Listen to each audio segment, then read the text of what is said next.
Hello my dear YouTube family, అందరు ఎలా ఉన్నారో? నేనైతే బాగున్నా, మీరందరూ కూడా బాగుండాలని మనస్ఫూర్తిగా అయితే కోరుకుంటున్నాను. Welcome back to our channel Priya Sharvi life journey. So ఈరోజు అయితే నేను అమ్మ ఇంకా క్యూట్ అమ్మ జడ్చెల్ల అయితే వెళ్తున్నాం అనమాట. తెలిసిందే కదా, మా ఊర్లో ఆటోలు అట్లా ఏముండవు కాబట్టి నడుచుకుంటూనే వెళ్ళాలి. మేము ఎప్పుడు నడుస్తున్నా అక్కడికి రీచ్ అయ్యేలోపు మేము వెనక్కి ఎన్నిసార్లు చూస్తామో ఎవరికైనా పనులు వస్తాయేమో, లేకపోతే ఎవరన్నా కార్ అట్లా వస్తుందేమో లిఫ్ట్ ఇస్తారని. ఒక్కొక్క రోజు ఎవరన్నా వెహికల్స్ వస్తే లిఫ్ట్ ఇస్తారు. వాళ్ళు కూడా నేను అమ్మ ఇద్దరం ఉన్నాం, ఇది పాప ఉన్నాం కాబట్టి ఎవరు లేని వాళ్ళు బండి మీద ఒక్కరే వచ్చే వాళ్ళైతేనే లిఫ్ట్ ఇస్తారు. మేము నడిచేనే ఎక్కువ, అంటే ఇక ఈమె కూడా నడుస్తుందంట. చుట్టూ ఇలా బర్రెలు ఆవులు అన్నీ చూపించుకుంటూ కొద్దిసేపు అమ్మ క్యూటమ్మని ఎత్తుకొని నడుచుకుంటూ అయితే వస్తున్నాం. బై లక్లో మాకైతే ఈరోజు ఒక మామ కారులో లిఫ్ట్ ఇచ్చాడనమాట. మేము కారులోనే జడ్చెల్ల వాళ్ళకైతే వచ్చేసాం. ఇది మా ఊరిలో ఒక మామది. వాళ్ళు కూడా అదే టైంలో జడ్చెల్లకైతే వెళ్తున్నారంట. సో మమ్మల్ని జడ్చెల్లలో అయితే డ్రాప్ చేశారనమాట. అప్పటికి మేము 1.5 కిలోమీటర్ అయితే నడిచాం. ఆ తర్వాత ఇంకా ఈ మామ కార్ వస్తే అక్కడ నుంచి జడ్చెల్ల వరకు కారులోనే వచ్చాం. ఫస్ట్ అయితే అమ్మ స్పెట్స్ తీసుకుంటా అన్నది. ఇంతకుముందుకు అమ్మకి స్పెట్స్ ఉండే కానీ అవి డేట్ అయిపోయినాయి కాబట్టి మళ్ళీ డాక్టర్ దగ్గర చెక్ చేయించుకొని స్పెట్స్ అయితే తీసుకుంటుంది. ఈరోజు ఆర్డర్ ఇస్తే నెక్స్ట్ డే ఇస్తామన్నారు స్పెట్స్ అనమాట. ఒక్కటే రోజులో ఎన్ని పనులకైతే వచ్చాం మేము జడ్చెల్లకి. సో నేను కూడా ఇక్కడ స్పెట్స్ ట్రై చేస్తున్నా. ఫ్యూచర్లో నాకు కూడా వస్తుండొచ్చు ఈ మైగ్రేన్ వల్ల. ఇంకా నేను కూడా ఎప్పుడో ఒకసారి అయితే తీసుకోవాలి. దాని తర్వాత జీవి మాల్ అని కొత్తగా పడ్డది మా జడ్చెల్లలో.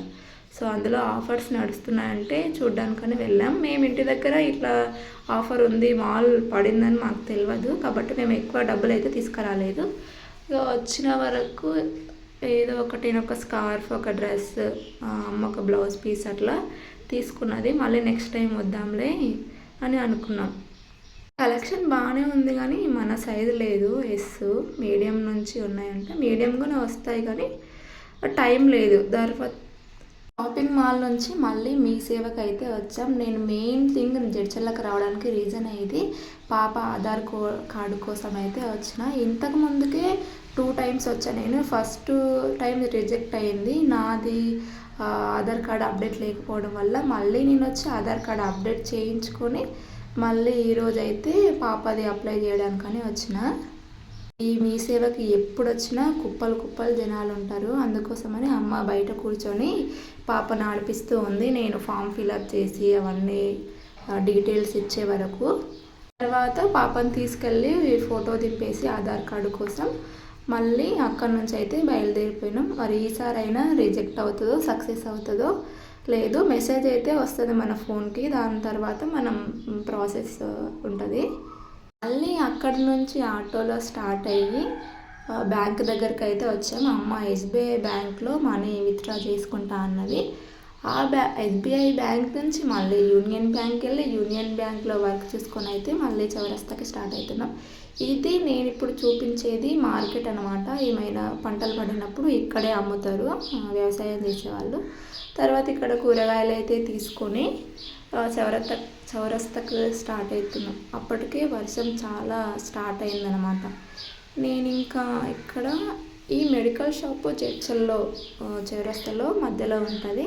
నేను ఇక్కడైతే కూర్చున్నా, పాప నిద్రపోయింది. అమ్మ ఇంకా మేము అక్కడే కూర్చుంటే వెళ్ళి ఇంట్లోకి కావాల్సిన సామాన్ అయితే తీసుకొచ్చిందనమాట. ఆ ఊర్లో ఇంకా ఏం దొరకవు, షాప్స్ కూడా అట్లా ఏం లేవు కాబట్టి ప్రతి ఒక్కటి మేము జడ్చెల్ల నుంచే తీసుకెళ్ళాలి. ఏది లేకపోయినా మళ్ళీ రావడమే ఉంటుంది కాబట్టి అన్నీ గుర్తుపెట్టుకొని తీసుకెళ్తాం. బై లక్లో మాకు ఈరోజు మా ఊరు ఆటో దొరకలేదు. మేమే కాల్ చేసి జడ్చెల్లలో కనిపించిండు ఆటో ఆయన. సో కాల్ చేసి అయితే రమ్మంటే వచ్చిండు. ఇక ఇంటికి వచ్చి ఫ్రెష్ అయ్యి పాపకు స్నానం చేయించి నేను ఫేస్ వాష్ చేసుకొని కొంచెం టీ తాగినా. చాలా హెడేక్గా ఉంది. అంటే మళ్ళీ బాయ్.